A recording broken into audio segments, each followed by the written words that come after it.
Good morning সবাইকে। দেখো আজকে এই ভিডিওতে আমি একটা নতুন সাবজেক্ট শুরু করব। এই সাবজেক্টটার নাম হচ্ছে অ্যাপ্লাইড আর্টিফিশিয়াল ইন্টেলিজেন্স। তো যেহেতু আর্টিফিশিয়াল ইন্টেলিজেন্স খুব দরকারি একটা সাবজেক্ট, সেজন্য আগামী দিনে এটার খুব গুরুত্ব বাড়বে। তো যারা 11-12-এ অ্যাপ্লাইড আর্টিফিশিয়াল ইন্টেলিজেন্স নিয়েছো তাদের জন্যে এই ক্লাসটা করাচ্ছি। তো এই ক্লাসে তোমরা দেখবে যে আমি কিছু নোট আকারে লিখে দেব।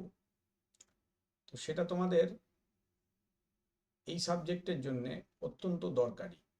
কেন? কারণ হলো যে তোমাদের সেইভাবে যে খুব বেশি বই আছে তা নয়। তো আমি যেটা লিখে দেব চেষ্টা করবে যে সেইটাও তোমরা খাতা পেন নিয়ে বসবে লিখে নিতে। যাদের কম্পিউটার সায়েন্স আছে, যাদের কম্পিউটার অ্যাপ্লিকেশন আছে, তারা ইচ্ছে করলে দেখতে পারো, কিন্তু এটা তোমাদের সাবজেক্টটার জন্য নয়। এই ক্লাসটা হচ্ছে অ্যাপ্লাইড আর্টিফিশিয়াল ইন্টেলিজেন্স সাবজেক্টটার জন্য। এটার কোড হলো এপিএআই। ঠিক আছে? তো আমি যেহেতু নতুন ভিডিও শুরু করছি, নতুন সিরিজ ভিডিও, সেই জন্য আমি একদম প্রথম সেমিস্টার থেকেই স্টার্ট করছি। তো দেখো, তোমাদের যেটা সিলেবাস আছে, সিলেবাসটা হচ্ছে প্রথম সেমিস্টারের 11-এর 3টে ইউনিট আছে। প্রথম ইউনিটটা দেখতে পাচ্ছ, classification of computer, computer architecture, এই জিনিসটা আছে। প্রথম ইউনিটের মধ্যে নাম্বার সিস্টেম আর লজিক গেটও আছে, আর কম্পিউটার নেটওয়ার্ক আছে। এই 3টে জিনিস প্রথম সেমিস্টারের সিলেবাসের মধ্যে আছে প্রথম ইউনিটে। সেকেন্ড ইউনিটের মধ্যে সফটওয়্যার আছে, এই যে যেটা দেখতে পাচ্ছ বেসিক্স অফ কম্পিউটার প্রোগ্রামিং, এটা আছে। তো খেয়াল করো যে এখানে মার্কস ডিস্ট্রিবিউশনে দেওয়া আছে। তো 5-5 করে দেওয়া আছে এগুলো সব। তো প্রত্যেকটা ব্লকে কিন্তু 5 নম্বর করে আছে। ঠিক আছে? তার মানে গুরুত্ব ভাবতে গেলে মোটামুটি সব কটার গুরুত্ব সেম। আর 3 নম্বর যে ইউনিটটা আছে, এখানে 10 নম্বর আছে। এটা প্রোগ্রামিং আছে, পাইথন প্রোগ্রামিং। তো পাইথন প্রোগ্রামিং এর তোমাদের যে অংশটা আছে, সেই অংশটা কিছুটা বেসিক আছে। একদম যে অনেকটা মানে ডিপ প্রচুর প্রোগ্রামিং আছে তা নয়। প্রথম সেমিস্টার যেহেতু, অল্প কিছু প্রোগ্রামিং আছে, ভয় পাওয়ার কিছু নেই। তো দেখো, আমি প্রথম যে ইউনিট এবং প্রথম ইউনিটের যে প্রথম পার্টটা মানে 5 নম্বরের, এই 5 নম্বরের জন্য আজকের ক্লাসটা করাচ্ছি। ঠিক আছে? প্রত্যেক দিন কিন্তু একদিনে 5 নম্বরের ক্লাস করা যাবে না, কারণ এখানে নাম্বার সিস্টেম অ্যান্ড লজিক গেটসের যে চ্যাপ্টারটা, এটা কিন্তু একটু বেশি সময় লাগবে। চেষ্টা করব একটা ক্লাসে যদি মানে সবটা কমপ্লিট করা যায়, চেষ্টা করব। তো দেখো, উম, আমি প্রথম ইউনিটটা স্টার্ট করছি। ক্লাসিফিকেশন অফ কম্পিউটার আছে। তো আকারের ভিত্তিতে আর কাজের ভিত্তিতে মূলত আমরা কম্পিউটারকে 4টে ভাগে ভাগ করি। মাইক্রো কম্পিউটার হলো সবচেয়ে ছোট আকারের কম্পিউটার, যেটা আমরা ব্যবহার করি, বাড়িতে ছোট কম্পিউটার ব্যবহার করি সেইটা। মিনি কম্পিউটার হলো তার থেকে একটু বড়, আকারে একটু বড় হয়, শক্তিশালী হয়। এটা কি হয়, ছোট বা মাঝারি প্রতিষ্ঠানে সার্ভার হিসেবে কাজ করে। ঠিক আছে? আচ্ছা, মেইন ফ্রেম কম্পিউটার তার থেকে অনেকটা বড় হয়, এবং এটা বড় বড় অর্গানাইজেশনে সার্ভার হিসেবে কাজ করে, যেমন রেলওয়ে, ব্যাংক, এই সমস্ত জায়গাতে, বীমা কোম্পানি, এগুলোতে কাজ করে। আর সুপার কম্পিউটার হচ্ছে বিশ্বের সবচেয়ে শক্তিশালী কম্পিউটার, মূলত বৈজ্ঞানিক গবেষণার জন্য এটা ব্যবহার। প্রত্যেকটার দেখো একটা দুটো করে উদাহরণ আছে, চেষ্টা করবে উদাহরণগুলো পড়ে নিতে। এইবার দেখো, এগুলো যদি ছবি দেখি আমরা, এই মিনি কম্পিউটারে, যেটা মাইক্রো কম্পিউটার, সেটা ডেস্কটপ এই ওপরেই রয়েছে। এটা তোমরা প্রায় প্রত্যেকেই দেখেছো, পরিচিত। নেক্সট যেটা আছে মিনি কম্পিউটার, ছবিটা একটু লক্ষ্য করো, পেছনে দেখো একটা মাইক্রো কম্পিউটার রাখা আছে। এটা অ্যাকচুয়ালি এই মিনি কম্পিউটারেরই স্ক্রিন বলা যায়। কিন্তু যেটা সিপিইউ আছে তার সাইজটা দেখো খেয়াল করে, একটা বিরাট বড় রেফ্রিজারেটরের। তার মানে এর ক্ষমতা সাধারণ সিপিইউ এর থেকে অনেকটা বেশি।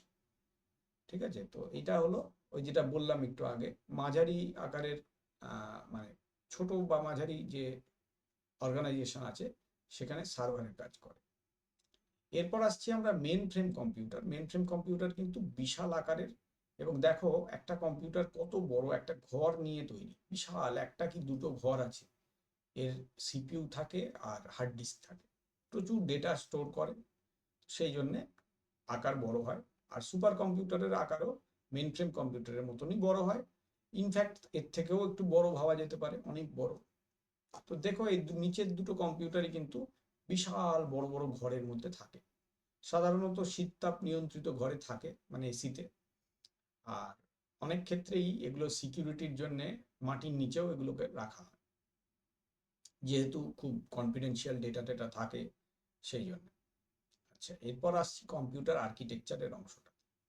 কম্পিউটার আর্কিটেকচার মানে প্রথমেই দেখতে হবে কম্পিউটারের বিভিন্ন ব্লকগুলো কিভাবে যুক্ত, মানে একটা ব্লক ডায়াগ্রাম এঁকে দেখতে হবে। যেমন বাঁ দিকেরটা দেখো ছবিতে, ইনপুট ইউনিট আছে, ইনপুট ইউনিট, তারপর সিপিইউ, তারপর আসছি আমরা আউটপুট ইউনিট। মানে ইনপুট দেয়া হলো কম্পিউটারকে, তারপর কম্পিউটার সেটা, সিপিইউ সেটা প্রসেসিং করলো, করে আউটপুটে পাঠালো।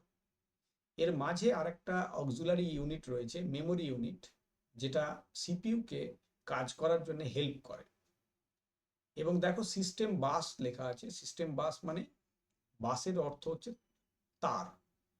সিস্টেমের যে তারগুলো সেগুলো ডেটা আদান প্রদান করতে সাহায্য করে, মানে সিপিইউ থেকে মেমোরিতে পাঠাবে বা মেমোরি থেকে সিপিইউতে আনবে, বা এতে কি বলে ইনপুট থেকে সিপিইউতে আসবে, সিপিইউ থেকে আউটপুটে যাবে, এগুলোতেও ওই বাসগুলো সাহায্য করে। ঠিক আছে, তো এইটা হলো আমাদের কম্পিউটারের যে ব্লক ডায়াগ্রাম সেইটা। এবার প্রধান অংশগুলো কি আমি এখনই বললাম, ইনপুট ইউনিট যেগুলো ইনপুট দেয়, কিবোর্ড, মাউস, স্ক্যানার, যেগুলো দিয়ে আমরা ইনপুট দিতে থাকি সেগুলোকে ইনপুট ডিভাইস বলে বা ইনপুট ইউনিট বলে। তো এইগুলো হচ্ছে ইনপুট ইউনিট। আচ্ছা, এটা কি করে?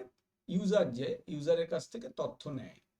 আচ্ছা, সেন্ট্রাল প্রসেসিং ইউনিট বা সিপিইউ যেটা, এটা কম্পিউটারের প্রধান অংশ, ব্রেন বলা যায়। এখানে তিনটে অংশ আছে, একটা হচ্ছে এরিথমেটিক লজিক ইউনিট, এ কি করে? যোগ বিয়োগ গুণ ভাগ এইসব করে। মানে যে কোনো লজিক্যাল বা এরিথমেটিক্যাল যে ক্যালকুলেশন আছে সেগুলো করে এরিথমেটিক আর লজিক ইউনিট। আর কন্ট্রোল ইউনিট কি করে? সমস্ত জিনিসকে যদি কেউ নিয়ন্ত্রণ না করে তাহলে তো জিনিস ঠিকঠাক চলবে না। কন্ট্রোল ইউনিট কি করে? সমস্ত ইউনিটকে নিয়ন্ত্রণ করে।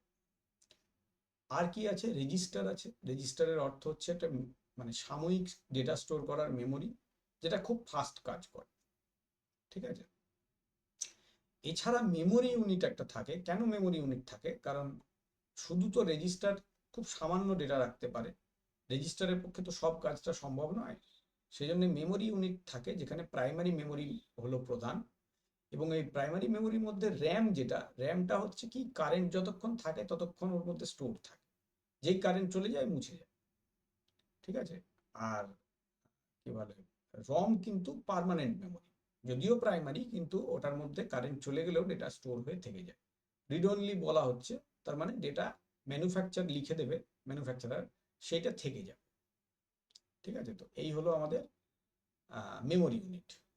আচ্ছা, এইবার যেটা আছে, ক্যাশ মেমোরি একটা আছে। ক্যাশ মেমোরি একটা খুব মানে ছোট মেমোরি, রেজিস্টারের মতো, খুব দ্রুত কাজ করতে সিপিইউকে সাহায্য করে ক্যাশ মেমোরি। কোথায় থাকে? দেখো ছবি দেখলেই বুঝতে পারবে, ডান দিকে যেটা রয়েছে সবুজ রঙের, এটা হলো র্যাম। আর সিপিইউটা আমাদের, তোমরা যদি খোলো, সিপিইউ খোলো, তাহলে দেখবে ভেতরে এরকম ছোট একটা সিপিইউ থাকে, যেটা, যার ভেতরে আমাদের প্রসেসর থাকে। তো মাঝখানে এই কালো রঙের ছোট্ট একটা ক্যাশ মেমোরি থাকে। ক্যাশ মেমোরি কি করে? দ্রুত ডেটা আদান প্রদানে সাহায্য করে। এবং অনেক সময় কি হয়, সিপিইউ কাজ করার জন্য যে ডেটা লাগবে সেটা ক্যাশ থেকেই পেয়ে যায়, র্যামকে ডিস্টার্ব করে না। ফলে কি হয়, কাজটা খুব তাড়াতাড়ি হয়। আর আউটপুট ইউনিট যেটা, সেখানে দেখো মনিটর আছে, স্পিকার আছে, প্রিন্টার আছে, এগুলো হচ্ছে আউটপুট দেওয়ার জন্য, কম্পিউটার যখন আউটপুট দেখাবে তার জন্য।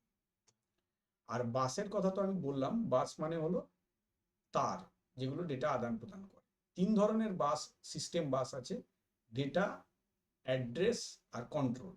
খেয়াল করো, ডেটা বাস হচ্ছে দ্বিমুখী, বাই ডিরেকশনাল, মানে এদিক থেকে ওদিকেও যায়, ওদিক থেকে এদিকেও আসে।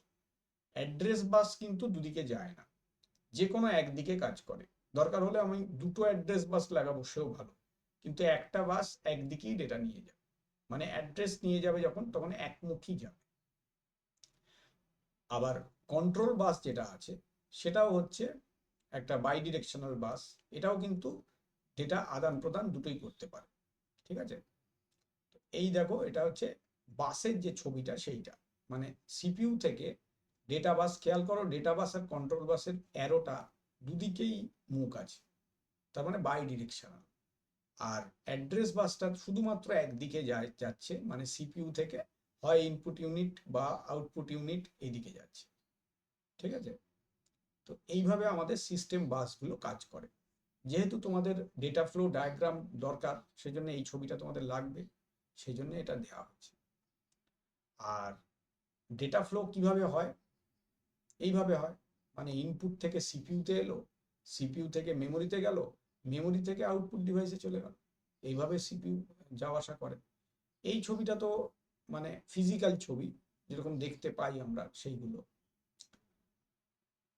ইনপুট ডিভাইস থেকে তথ্য ঢুকলো, সিপিইউ কি করলো, সেটাকে প্রসেস করলো, মেমোরিতে স্টোর করলো, আর মেমোরি থেকে প্রয়োজন হলে কি করলো, আউটপুট ডিভাইসে পাঠিয়ে দিল। এছাড়া লাস্ট যে অংশটা আছে, সেটা হলো মেমোরি বা থেকে প্রসেসরে ইনফরমেশন যে যাওয়া আসা করে সেইটা। কারণ কি, সিপিইউ যখন কাজ করে তখন তো মেমোরির সাহায্য নিয়ে কাজ করে। ফলে কি হয়, সিপিইউ থেকে মেমোরি আদান প্রদান ঘটে, সিস্টেম বাসের মাধ্যমে আদান প্রদান করে। মূলত ডেটা বাস সাহায্য করে ডেটা নিয়ে যেতে, নিয়ে আসতে। ঠিক আছে, তো এই হচ্ছে আমাদের প্রথম ইউনিট। দেখো, প্রথম ইউনিটটা কিন্তু খুব সোজা একটা ইউনিট, এবং এটাতেই কিন্তু 5 নম্বর আছে, এটা খেয়াল রেখো। ঠিক আছে, তো তোমরা একটা কাজ করবে, যখন ভিডিওগুলো দেখবে, চেষ্টা করবে খাতা পেন নিয়ে বসার। তোমরা বারবার রিকোয়েস্ট করো না, পিডিএফ দিন, পিডিএফ দিন। পিডিএফ আমি শেষে দেব, কিন্তু প্রথমে দিতে চাইছি না, কারণ আমি চাইছি যে তোমরা খাতা পেন নিয়ে লেখো। লিখলে তোমাদের পড়াশোনাটাও ভিডিও দেখার সঙ্গে সঙ্গে এগোবে। ঠিক আছে, তো যাদের এই সাবজেক্টটা আছে তারা পড়তে থাকো। আমি চেষ্টা করছি তোমাদের ফার্স্ট সেমিস্টারের পরীক্ষার মধ্যেই সিলেবাসটা কমপ্লিট করে দেওয়ার। থ্যাংক ইউ সকলকে। আজকের ক্লাসে এইটুকুই রাখছি। ঠিক আছে, এই প্রসেসর থেকে ইনপুট আউটপুট ডিভাইসের যে ছবিটা, সেটাও তোমাদের দেয়া আছে সিলেবাসে, সেই জন্য ওটার ছবিটাও আমি দেখিয়ে দিলাম। প্রসেসর মানে তো সিপিইউ, তো সিপিইউ থেকে ইনপুট আউটপুট ডিভাইসের ছবিটা এরকম। তো ওভারঅল ছবিটা তো একটা ছবিতে করেই ছিলাম, দেখেইছো। হ্যাঁ, তো এই হলো আমাদের টোটাল প্রথম ইউনিটের অংশটা। প্রথম ইউনিটের এই অংশটা, যেখানটায় 5 নম্বর আছে, এই ওপরের অংশ 1A। এই 1Bটা কিন্তু একটু বড় আছে, চেষ্টা করব আমি একটা ক্লাসে যদি সম্ভব হয় তো কমপ্লিট করা।